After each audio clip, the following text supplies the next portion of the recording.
నమస్తే అందరికీ. Welcome to Ashu vlogs. నేను ఈరోజు దొండకాయ పల్లి కారం చేశాను. చాలా అంటే చాలా బావుంటుంది. ఒకసారి మీరు ట్రై చేయండి. మీ అందరికీ తప్పకుండా నచ్చుతుంది. కొత్తగా నా ఛానల్‌ని చూస్తే సబ్స్క్రైబ్ చేసుకోండి. ఇప్పుడు ఇది ఎలా తయారు చేసుకుందాం చూసేద్దామా?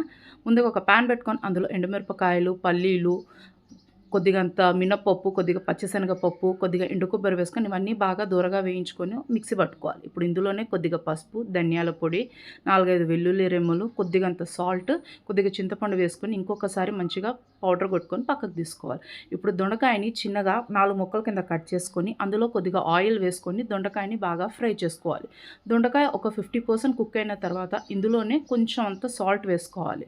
ఎందుకంటే దొండకాయలో కొంచెం ఉప్పు పడితే టేస్ట్ అనేది బాగొస్తుంది. ఇప్పుడు దొండకాయ మంచిగా ఫ్రై అయిన తర్వాత అవి తీసుకొని పక్కకు పెట్టుకోవాలి. ఇప్పుడు అదే ఆయిల్‌లో 2 మీడియం సైజ్ ఆనియన్స్‌ని చిన్నగా కట్ చేసుకొని అందులో వేసుకోవాలి. ఇప్పుడు 2 ఎండుమిరపకాయలు, 4, 5 పచ్చిమిరపకాయలు సన్నగా కట్ చేసుకొని అందులోనే కొద్దిగా కరివేపాకు ఇవన్నీ వేసుకొని ఆనియన్స్‌ని ఒక 2 మినిట్స్ ఫ్రై చేసుకున్న తర్వాత ఇప్పుడు రుచికి సరిపడంత సాల్ట్ వేసుకొని కొద్దిగా పసుపు వేసుకోవాలి.